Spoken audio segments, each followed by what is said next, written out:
እንግዲህ ከዛ ያየሁት ነገር የፋኖን ምላሽ ነው ፋኖ አስቸኳይ ምላሽ ሰጥቷል ጥሩ ነው ምላሽ መስጠታችሁ እና የፋኖ ምላሽ ተብሎ በሚዲያዎች ቀርቦ ተመልክቻለሁ በዚህ በነ ፕሮፌሰር መስፍን አሪያ ሁለቱ ሐሳቦች ላይ የፋኖ ምላሽ ምን ይሆናል የሚል የፋኖ ምላሽ ብሎ ነው ሚዲያው ራሱ ያነሳው ያቀረቡት የፋኖ ምላሽ በነ ፕሮፌሰር መስፍን አሪያ ሐሳብ ላይ የሚል ማለት ነው ያው እንግዲህ የፋኖ የህዝብ ግንኙነት ፋኖ ማርሸት ፀሐዩ ነው የመጣው ፋኖ ማርሸት ፀሐይ ወይም ፀሐዩ መልስ ሰጥቷል መቼም ማርሸት በጣም ኮሜዲያን ነው ነት ለመናገር ግን ኮሜዲውን ተውና መልሱን እንስ የውሸት የማስመሰልና የስህተት ጥሪ ነው ምክንያቱም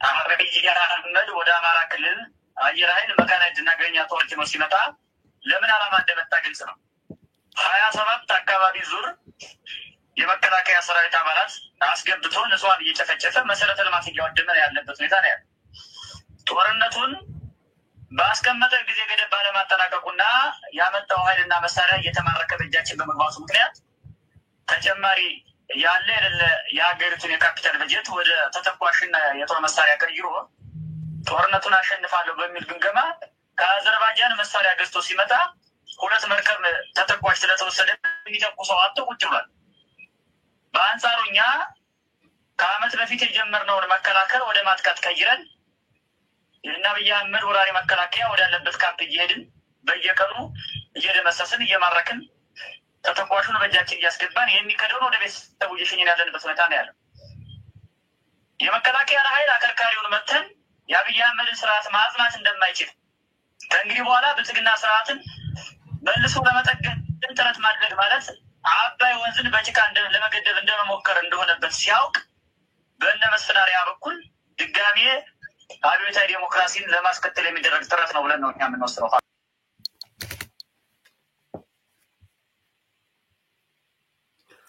ማርሸትን ሰምታችሁታል እንግዲህ የውሸት የማስመሰልና የስህተት ጥሪ ነው ያመጣው የጦር መሳሪያ ስላለቀበት ነው እንዲህ አይነት ነገር መንግስት ይዞ የመጣው የጦር መሳሪያ ስላለቀበት ነው መከላከያው የሚተኩሰው ጥይት አጥቶ ቁጭ ስላለ ነው የመከላከያ ኃይልን አከርካሪ ሰብረናል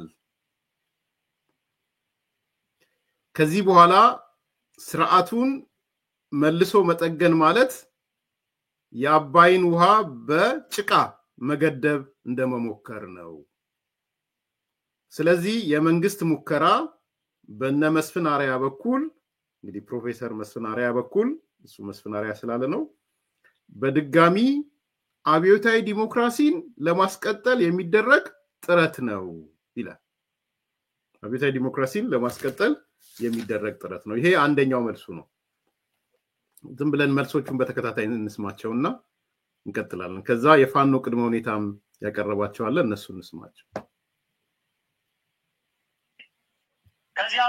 ከዚያ በኋላ ዓለም አቀፍ ተቋማትን ያማራው ጥያቄ ምንድነው ብለው ወደኛ ይምጡ ተከትለነው አዲስ አበባ እንግባ እስከ ዚምባብዌ እናባረው ወይ ክልል ይዘን እንቀመጥ የሚለው የኛ ስትራቴጂክ እቅድ ነው ሚስጥር ነው አይነገርም በሚዲያ መጀመሪያ ግን በሰላማዊ መንገድ የጠየቅነውን የፖለቲካ ጥያቄ በኃይል ለመጨፍለቅ ስለመጣ በኃይል ይጨፈልቅበታል ያለውን ኃይል ያስወጣ ቀጥሎ ስለ ጥያቄዎቻችን እንነጋገር ነው ከማን ጋር እንነጋገረው ከአብይ ጋር ነው ስለምንነጋገረው አካል ደግሞ እኛ ስለምናቀው ከዚያ በኋላ ነው ወይ ነው በዚህ ጉዳይ ላይ የኛ አቋም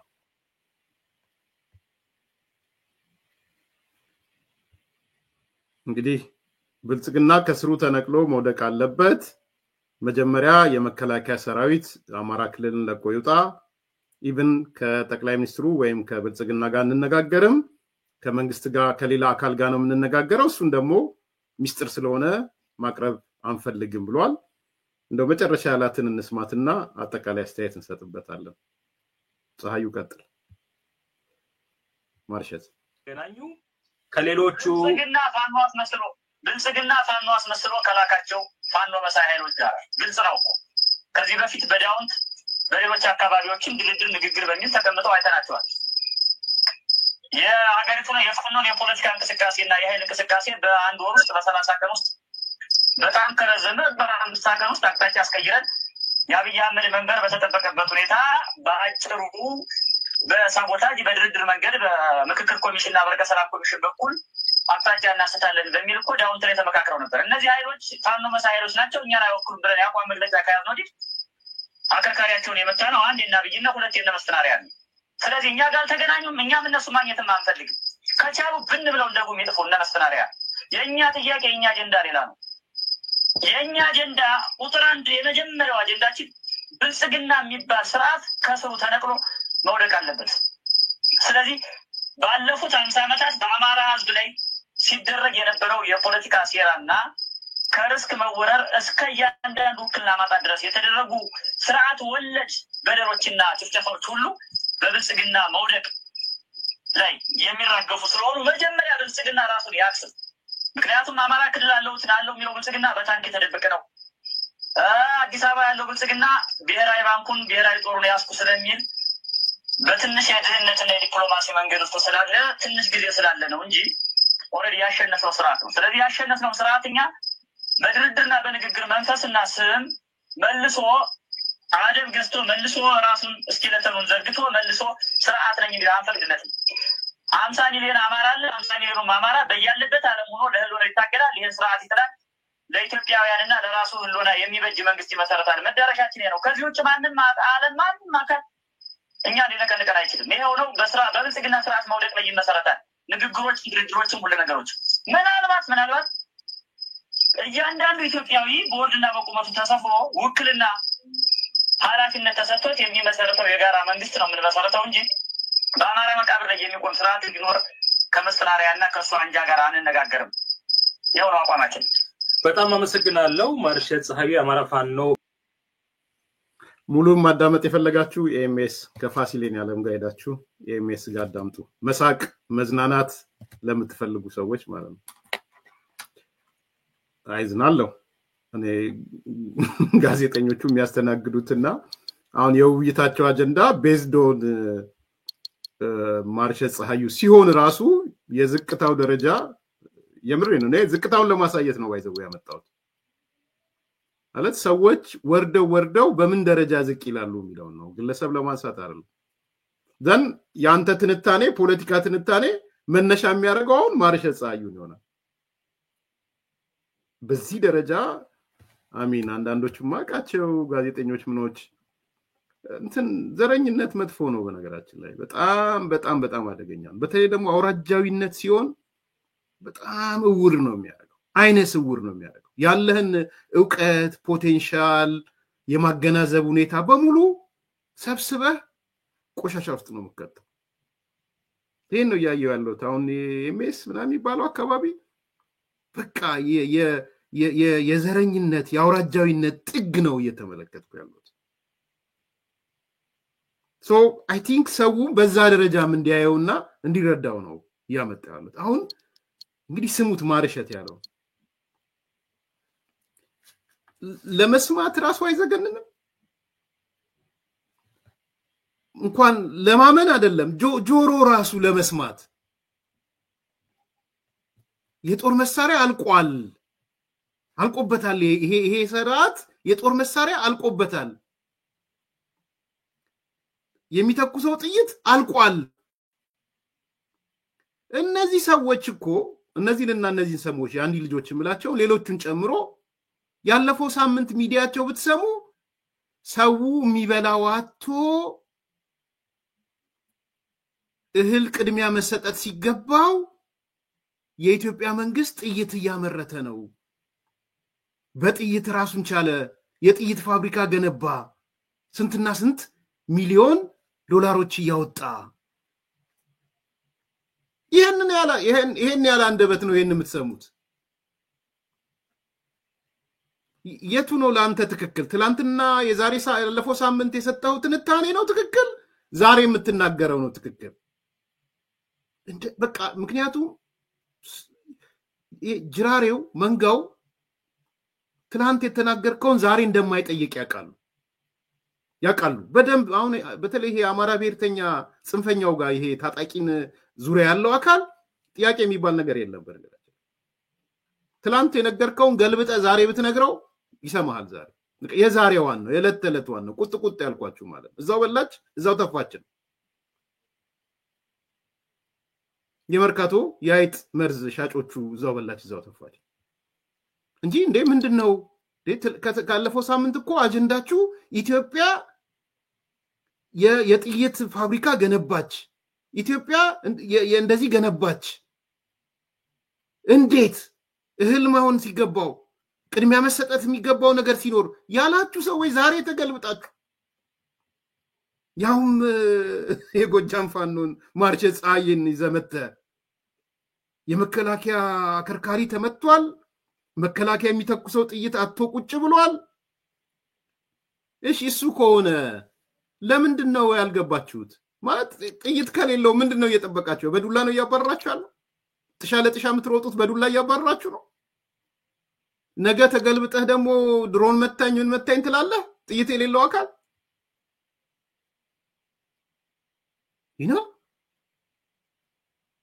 ሶ መከላከያ ኃይሉን አከርካሪውን መተነዋል አከርካሪውን ሰብረነዋል የሚተኩሰው ጥይት የለም ያመጣው የጦር መሳሪያ አልቆበታል እኔ ሪሊ በጣም ነው ማዝነው እውነት የምር ሚዲያ የሆነ ጋዜጠኛ ለዚህ አመት የሰራው ምናምን ብሎ ማርሸትን ይዞ መጥቶ በእንዲህ አይነት ትንታኔ መቀበል የአውራጃዊነት ክፉ በሽታን ደዌን ያየውት በነገራችን ላይ ከዛ ቅድመ ሁኔታ ብሎ ያነሳዋል ቅድመ ሁኔታዎቹም በራሳቸው አስቂኝ ናቸው ብልጽግና ከስሩ ተነቅሎ ከወደቀ በኋላ ምክንያቱም ብልጽግናን ስላሸነፍ ነው ማርሸት ነው የጎጃም ፋን ነው ብልጽግና የሚባል ስርዓት መጀመሪያ ካልሆነ ደግሞ ራሱን ያክስም ያሸነፈነው ስርዓት ስለሆነ ራሱን ያክስምና ድርድር እንጀምራለን ከዛ በቀጣይ ደግሞ የምንገነባት ኢትዮጵያ በወርድና በቁመቱ ተመስርተን አማራውም ሌሎችም በወርድና በቁመታቸው ተመስርተው የምንመሰርተው ነው እኔን ኬስ ውሳኔው ፍርዱ ለናንተ ልተውና አጭር አስታንድ 2-3 አጭር አስተያየት ሰጥቼ ልውጣ ማሚን ለኔም ማርሸት ላይ መቆየት ተመሳሳይ እንዳይሆንብኝ ስለምሰጋ ማለት ነው እንግዲህ አንደኛው የማርሸት ፀሐዩ ወይም ምላሽ የሁሉም ፋኖ አደረጃጀቶች ምላሽ ነው ወይ ሁሉንም ይወክላል ወይ የሚል በጥያቄ መልክ አንስቼው መሄድ ነው የምፈልገው ማለት በኔ እምነት እና እስከማቀው ድረስ ማርሸት ፀሐዩ የጎጃም ፋኖ የፋኖ ማስረሻ የፋኖ ዘመነ ካሴ ህዝብ ግንኙነት ነው ሶ ይሄ አቋም እና ይሄ ድምዳሜ ይሄ ግምገማ የጎጃም ፋኖ ብቻ ነው ወይስ በአጠቃላይ የፋኖች ድምዳሜ ነው የጎንደሩም የወሎም የሸዋውም ነው ወይ ሁለተኛ ከነ ማርሸት ውጭ ያለው ፋኖ የሱስ ነው ወይ ለምሳሌ እነ እስክንድርም ጨምሮ ማለት ነው መከላከያውን አከርካሪውን ሰብረነዋል ጥይትም ይባል አልቆበታል ስርዓቱ በማይጠገን ደረጃ ተሰብሯል ይጠገን ማለት ተመልሶ አባይን በጭቃ በአፈር የመገደብ በጭቃ የመገደብ ያህል ነው አልቆለታል ይሄ ግምገማ የሌሎች ፋኖችስ ግምገማ ነው ወይ የሚል እንዳነሳ እገደዳለሁ አንደኛው ማነሳው እሱ ነው ስለዚህ ሁሉንም ይወክላል አይወክልም የሚል አንድ ሁለተኛው ጥያቄ እና አስተያየቴ ፋኖ ማርሸት ያነሳቸው አንዳንድ ሐሳቦች አሚን እንደው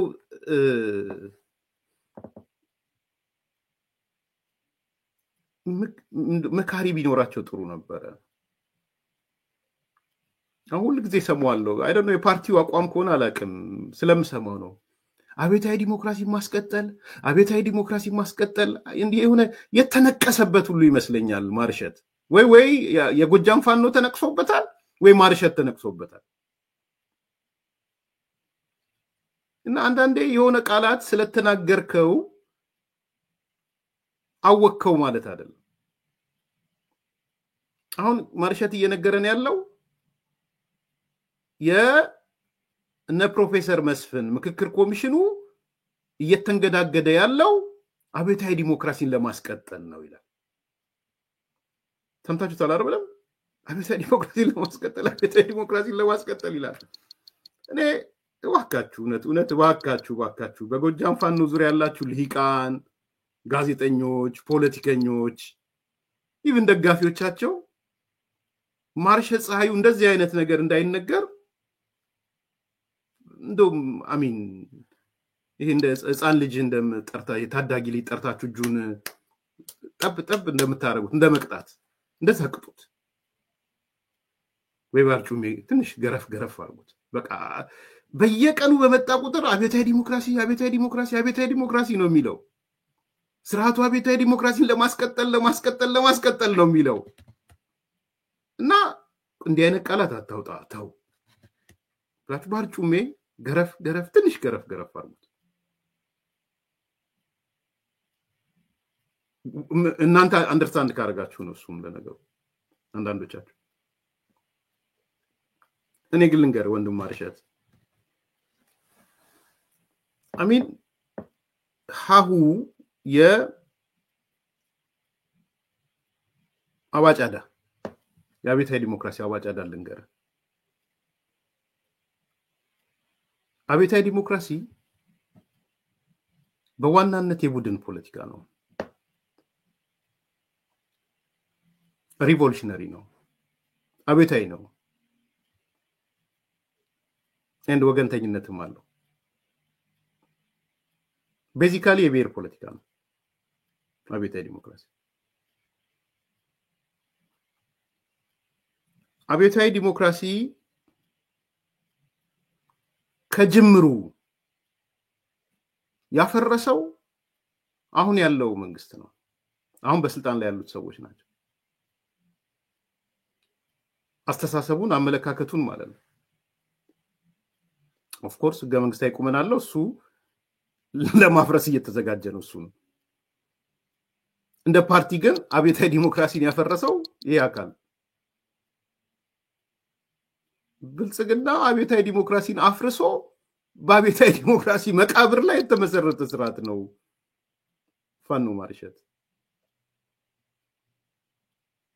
ለዚህ ነው ህወሓት ጥሎ የወጣው ለዚህ ነው ገዱ አንዳርጋቸው ጥሎ የወጣው ለዚህ ነው ለማ መገርሳ ጥሎ የወጣው ወዘተ ሃው ያልኩ ለዚህ ነው አባጫዳ ያልኩ ለዛ ነው ብልጽግና በአቤታዊ ዲሞክራሲ መቃብር ላይ የተመሰረተ ስርዓት በአይዲዮሎጂም በአስተሳሰብም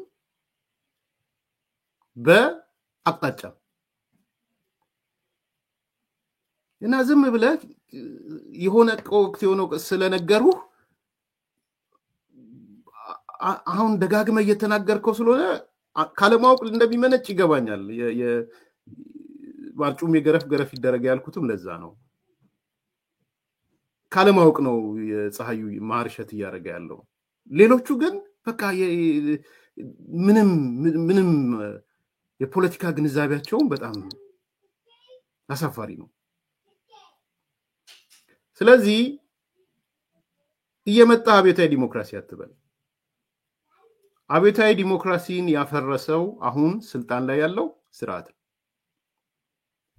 ኢኮኖሚካል ገጽታውንም ባህሪውን የፖለቲካ ገጽታውንም መለያ እምነቶቹንም ከሌሎቹ ለያል በሙሉ ፍርክስክሱን ያወጣው ይሄ ስርዓት ነው ብልጽግና ነው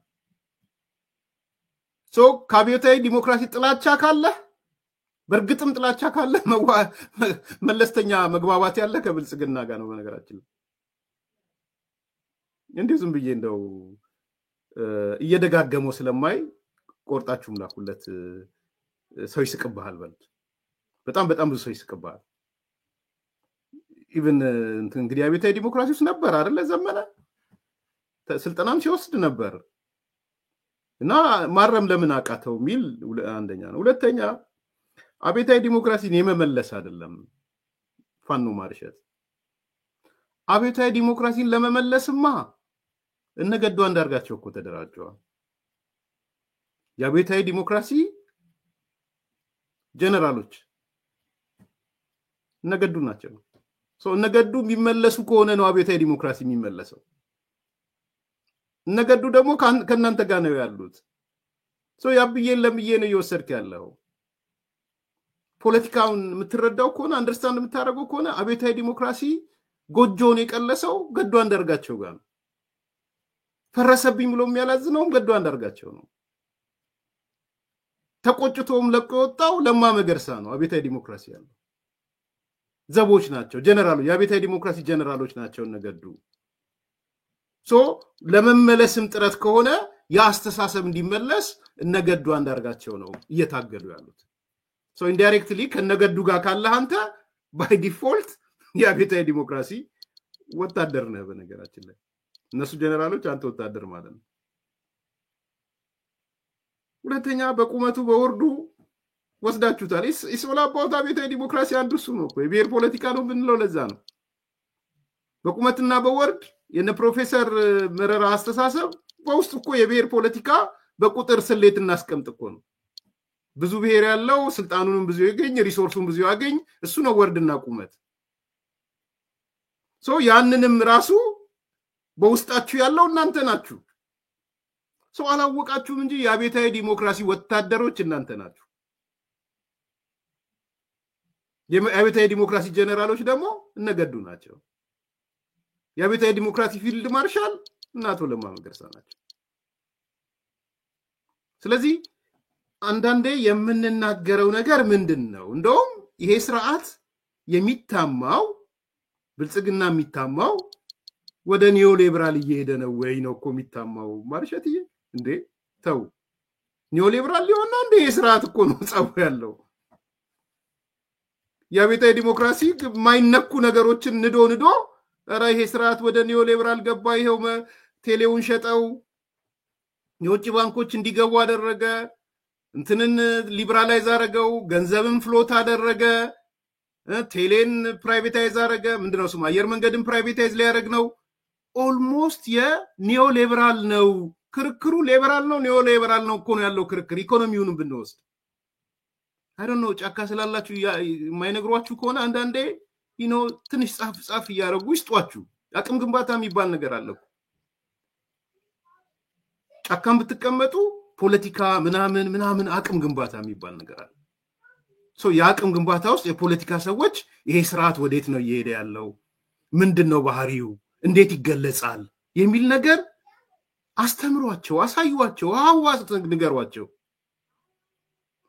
እኔ ብቻ ሳይሆን አገሩ የሚያቀው ጫካ የሌለውም በአብዛኛው የሚያቀው እና የሚጠራጠረው ይሄ ስርዓት ወደ ኒዮ ሊበራል እየሄደ ነው ወይ ኒዮ ሊበራልና አብዮታዊ ዲሞክራሲ ደግሞ አይንና ናጫ ናቸው ስለዚህ አንዳንድ ጊዜ አማራልኝ ተብሎ ማለት ጥሩ ስላልሆነ ነው እንደው ልጨምርልህ ብዬ ነው ስትደጋግም ስላየ ነው ሁለተኛ ድርድርን ምክክርን አንቀበልም የጦር መሳሪያ አልቆበታል የሚተኩሰው ጥይት አልቆበታል የመከላከያ ከርካሪ ተሰብሯል ምናምን ይባል አባባል እኔ የሚነግረኝን ባጭሩ ልንገራችሁ የጎጃም ፋኖ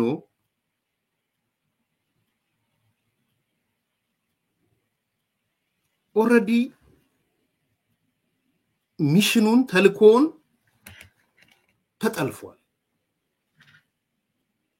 ተጠልፏል የጎጃም ፋኖ ስለተጠለፈ የአማራ ኮዝ አይደለም የጎጃም ፋኖ የሚያነሳው ይሄን ቦልድሊ ነው የምነግራችሁ የጎጃም ፋኖ ከዚህ በኋላ ያማራ ኮዝ የለውም።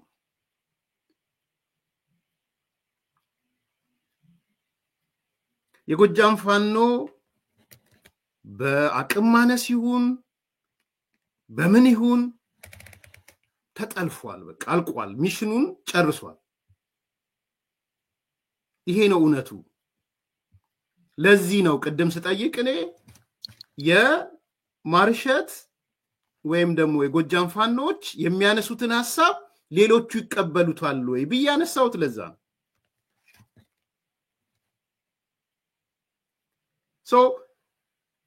የጎጃም ፋኖ የሚያሽከረክረው ከዚህ በኋላ ሌላ ነው። ኤጀንት ነው ከዚህ በኋላ የጎጃም ፋኖ he's an agent ተልኮ ተቀባይ ተላላኪ ነው ከዚህ በኋላ። ባንዳንድ መልኩ ደግሞ ባንዳ ነው ከዚህ በኋላ የጎጃም ፋኖ። በድፍረት ነው የምናገረው ይሄ።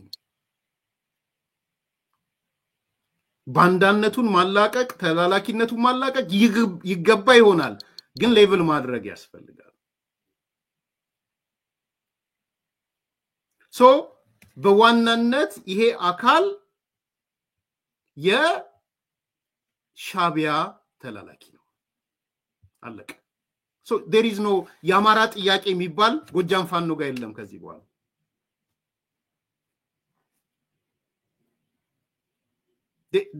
ምንም ያማራ ጥያቄ የሚባል እንዳትጠብቁ ጎጃም ፋኖ ጋር። ስለዚህ ነው ምንድነው ስሙ ፍኖተ ካርታ ምናምን ማኒፌስቶ ምናምን ሲባሉ በ3 ቀን 10 ማኒፌስቶ በ30 ቀን 10 ማኒፌስቶ የነሱም አሁን እና አንዳርጋቸውን ጨሚሏችሁ ያማራ ጥያቄ የሚባል የለም ተብለዋል። ይሄን አሳካለው የሚሉት ያማራ ጥያቄ የላቸው።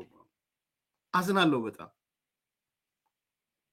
that's why ስለ ማኒፌስቶ ሲነሳ ስለ ዶክመንት ሲነሳ ጥንብርኩሱን የሚያወጡት ያንን ኮዝ የሚያሳካ ነገር የላቸው አበደን ቃልቋል። ከዚህ በኋላ የሻቢያ ተላላኪዎች ናቸው።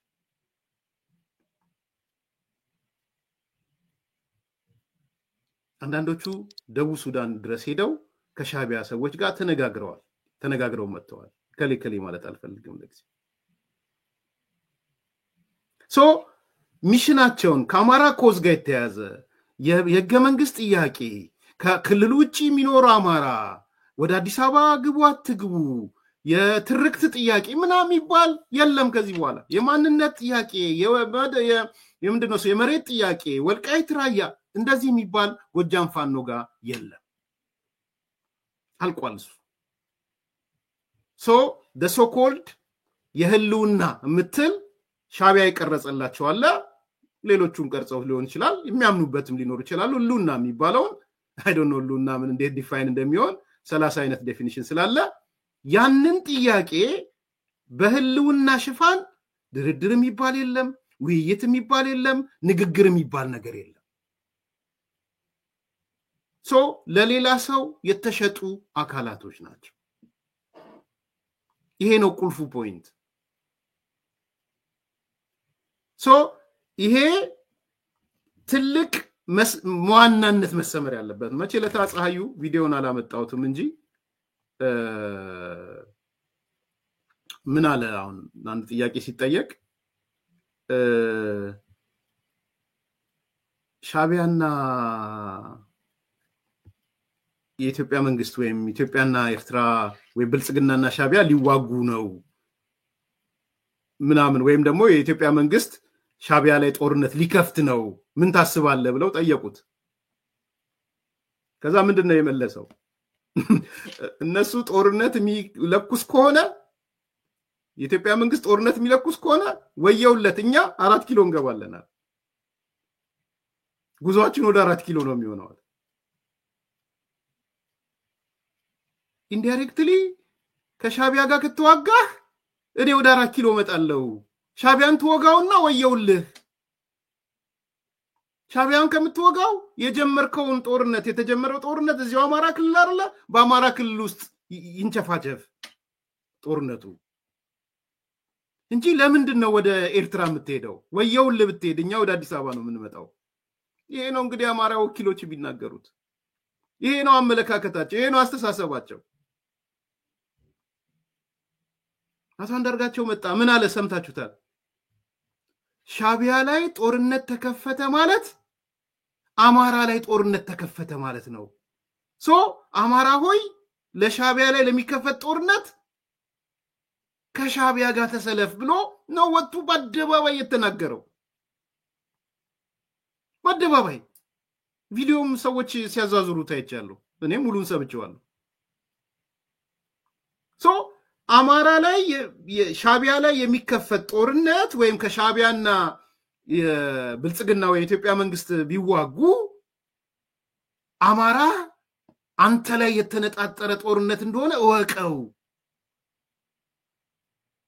በምን መመዘኛ ነው ሻቢያ ላይ ውጊያ ቢከፈት? ውጊያ እንዲከፈት አልፈልግም፣ እኔ ጦርነት አልፈልግም። ግን ቢከፈት አማራውም ላይ ጦርነት እንደተከፈተ የሚቆጥረው ምን ስለሆነ ነው? እያችሁ እንዲህ ነው የሚሸጧቸው። የሸጧቸው በዚህ መልኩ ነው የሸጧቸው። ያስማሟቸው ያሉት በዚህ መልኩ ነው። የሻቢያ ተልኮ አስፈጻሚ አድርገው ነው ዲዛይን ያደርጓቸው ያሉት። ስለዚህ ጎጃም ፋኖ ከዚህ በኋላ አጀንዳ የለውም፣ ወይም ደግሞ ተናጥቧል ከአጀንዳው። የተናጠበው የአማራ ጥያቄ የሚባል የለውም ከዚህ በኋላ።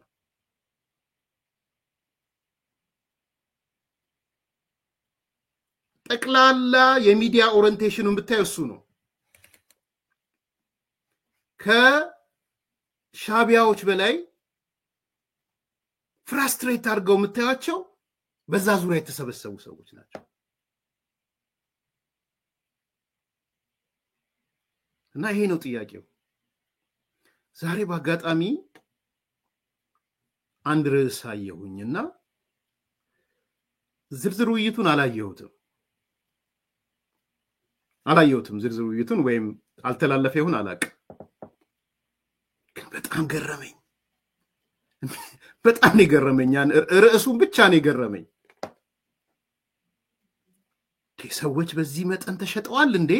እንድል ያረገኝ ርዕስ ነው። በነገራችን ላይ የተመለከትኩት ሮሃ ሚዲያ ነው ሚዲያው። እንደውም አንዳንዶቹ የዚህ የአንዲ ልጆች ምላቸው የኤምኤስ ላይ የነበረው አንዳንዶቹ ይሄ ሽማግሌዎቹ ቆርጠውት ይሄማ ያሳፍራል፣ በዚህ ልክማ መነገር ነውር ነው ብለው የጻፉትን እሱንም ስክሪንሻት አድርጌዋለሁ። ስለማያስፈልገኝ አላመጣውም። እሱ ማለት በዚህ መጠን መዋረድ ይቻላል ወይ ብዬ እንድጠይቅ ማለት ነው።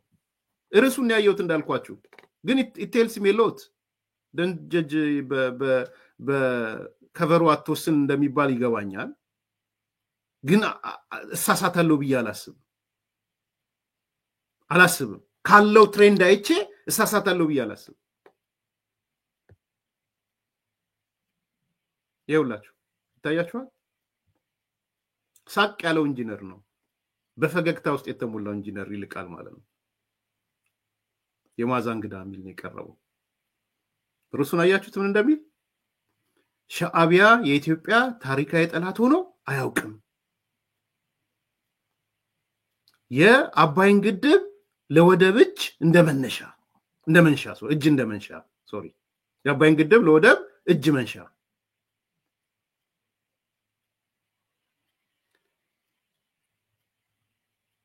እኔ አይ ዶንት ኖ እውነት ለመናገር እንግዲህ ሻዕቢያ የኢትዮጵያ ታሪካዊ ጠላት ሆኖ አያውቅም።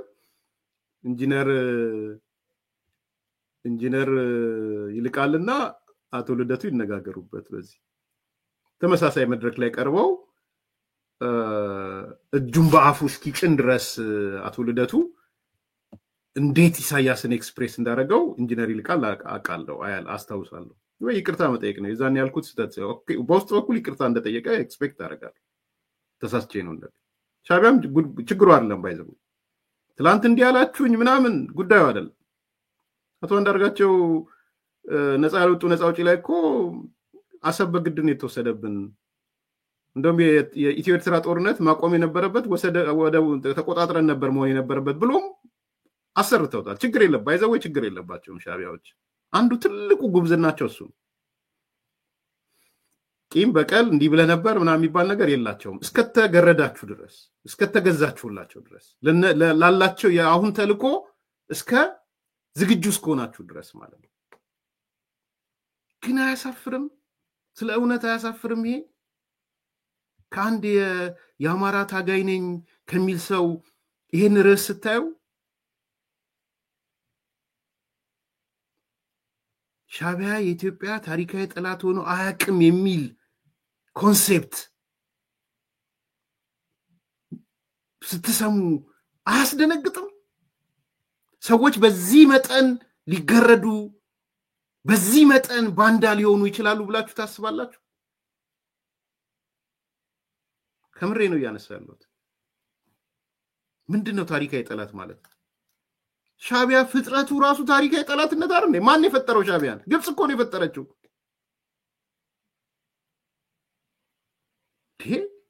እንዴት ነው የተጻፉ ዶክመንቶች የተጻፉ እንትኖች የታሪክ ሰው ነው ስንሎ 100 ዓመት በአማራ ላይ ተሰራ ምናም ስትሉ አልነበር እንዴ? ታዲያ 100 ዓመት ዲዛይን ያደረገው እኮ ሻዕቢያ ነው። ሻዕቢያ ነው እኮ ህወሓትን የጠፈጠፈው። ሻዕቢያ እኮ ነው እናንተ ኦነግ የምትሉን አብሮ ሲሰራ የነበረው። ሻዕቢያ እኮ ግብጽ ነው የፈጠረው። እንዴ ግብጽ ሲፈጥር ለወደቦቹን ሲወስድ ምን አስቦ ነው የወሰደው?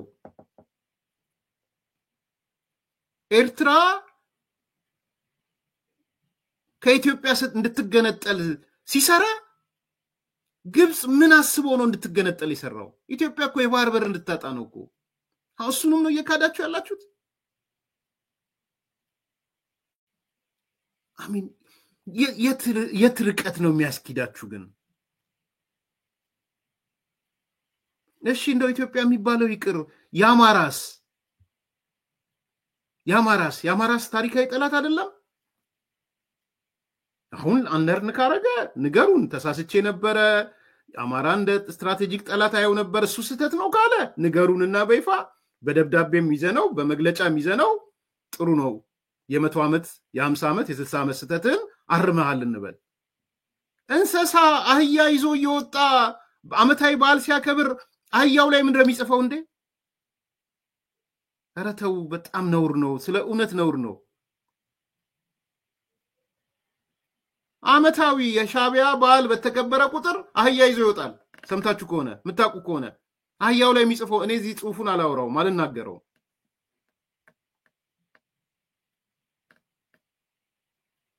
እሺ ስለዚህ ምንም እኮ ችግር የለውም። በቃ ከሻዕቢያ ጋር እንሰራለን፣ የታሪክ አጠባ እንፈጽምለት። ትላንትና ተሳስቷል ወይም ደግሞ ኮመን ኤነሚ አለን።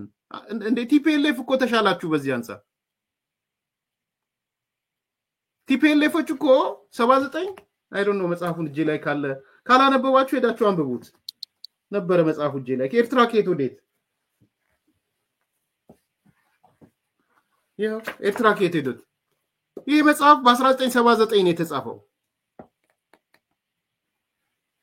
የህወሓት ግምገማ ሪፖርት ነው። የኤርትራ ህዝብ ትግል ከየት ወዴት ግምገማ ህወሓት 1979 ነው የሚለው። ይኸው እዚህ መጽሐፍ ላይ እኮ 79 ዓመተ ምህረት አብረው እየተዋጉ አብረው ቁጭ ብለው ቲፒኤልኤፎች ግምገማ ህወሓት ሻዕቢያ ስትራቴጂክ ጥምረት አሊያንሳችን ነው ወይስ ታክቲካል ብለው ወስነው እኮ ነው አብረው የገቡት። እንደዛ እኮ ማድረግ ይቻላል።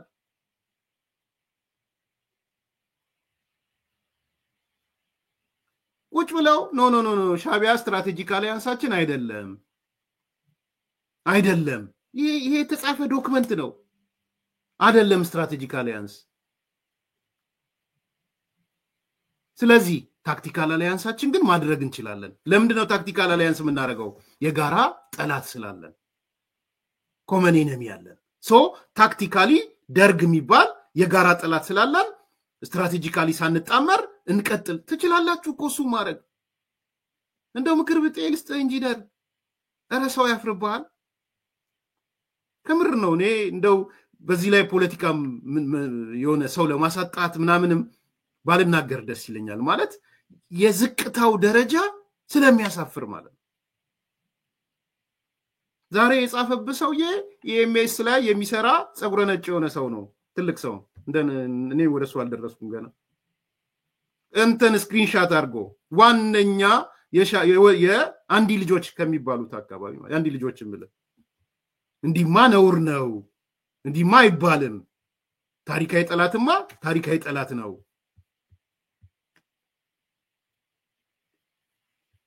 ና ትክክል አይደለም ገና ፕሮግራሙ ሳይታይ ማለት ነው ሲመጣን ሰማዋለን ወይ ተቆርጦ እንዳይወጣ እንጂ ይሄ ነገር አስቸጋሪ ነው ተብሎ ተቆርጦ እንዳይወጣ እንጂ በቃ the title ራሱን ችሎ ይናገራል in any case እኔ አሁን ርዕሱን ለመገምገም አይደለም በጎጃም ፋኖ ዙሪያ ያሉ ሰዎች የአማራ ኮዝ ድሮፕ አድርገዋል እሱ ነው ያነሳው ማጠቃለያ እሱ ነው ሻቢያ ጋር ጦርነት የሚነሳ ከሆነ እኛ አዲስ አበባ እንገባለን ይያለ የሚናገረው ጎጃም ፋኖ ሻቢያ ጋር ጦርነት ተከፍቱና ወየውላችሁ እዚሁ አማራ ክልል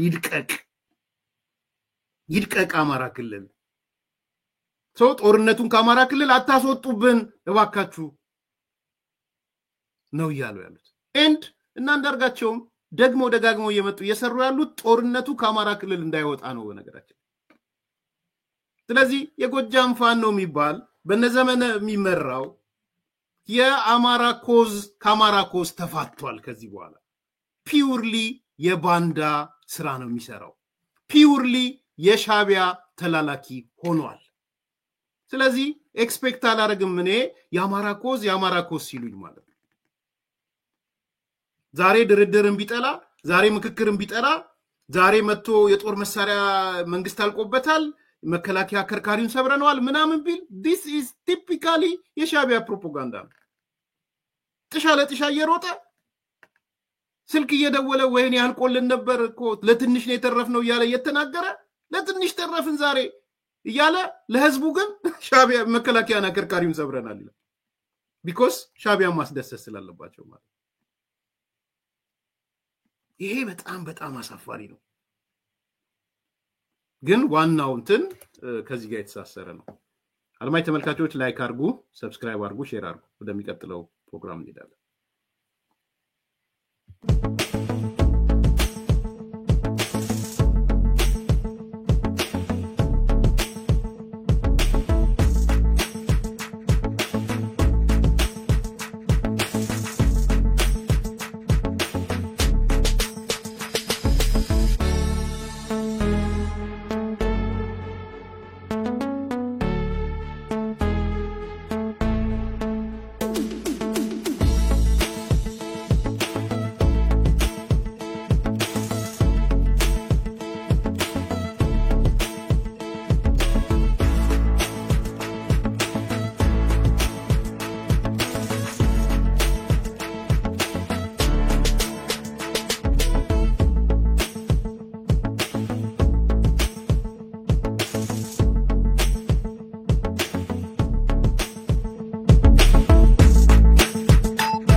ስቴት በመሃል ፒያሳ ከሊሴ ገብረ ማርያም ትምህርት ቤት ጀርባ ቅንጡ አፓርትመንቶችን ከልዩ የከተማ እይታ አረንጓዴ ስፍራን ከጠዋት ፀሐይ ጋር አጣጥሞ በያዘ መልኩ ለሽያጭ አቅርቦላቸዋል ከባለ 1 እስከ ባለ 3 መኝታ የሆኑ ቤቶች በ10% በ663,000 ብር ቅድመ ክፍያ ስናቀርብለው ቀሪውን በኢትዮጵያ ብር ያለምንም ወለድ ከ25% ልዩ ቅናሽ ጋር የሚከፍሉበትን ሁኔታ አመቻችተንኖት ነው በተጨማሪም እዛው ፒያሳ ከአድዋ ሚውዚየም ፊት ለፊት የሚገኝ የመጨረሻውን የሆነ G+5 የገበያ ማዕከል በ900,000 ብር ቅድመ ክፍያ ለአዲስ ኮምፓስ ሚዲያ ቤተሰቦች ለሽያጭ አቅርበናል ለበለጠ መረጃና ለሳይት ጉብኝት ከታች ባለው ስልክ ያገኙናል ቴምር ሪል ስቴት እስካሁን ድረስ በብዙ ምክንያቶች ቤትና ሱቆችን መግዛት ፈልጋችሁ ላልተሳካላችሁ ደንበኞች እነሆ ቴምር ሪል ስቴት በመሃል ፒያሳ ከሊሴ ገብረ ማርያም ትምህርት ቤት ጀርባ ቅንጡ አፓርትመንቶችን ከልዩ የከተማ እይታ አረንጓዴ ስፍራን ከጠዋት ፀሐይ ጋር አጣጥሞ በያዘ መልኩ ለሽያጭ አቅርቦላቸዋል። ከባለ 1 እስከ ባለ 3 መኝታ የሆኑ ቤቶች በ10% በ663,000 ብር ቅድመ ክፍያ ስናቀርብለው ቀሪውን በኢትዮጵያ ብር ያለምንም ወለድ ከ25% ልዩ ቅናሽ ጋር የሚከፍሉበትን ሁኔታ አመቻችተንዎት ነው። በተጨማሪም እዛው ፒያሳ ከአድዋ ሚውዚየም ፊት ለፊት የሚገኝ የመጨረሻውን የሆነ G+5 የገበያ ማዕከል በ900,000 ብር ቅድመ ክፍያ ለአዲስ ኮምፓስ ሚዲያ ቤተሰቦች ለሽያጭ አቅርበናል። ለበለጠ መረጃና ለሳይት ጉብኝት ከታች ባለው ስልክ ያገኙናል። ቴምር ሪል ስቴት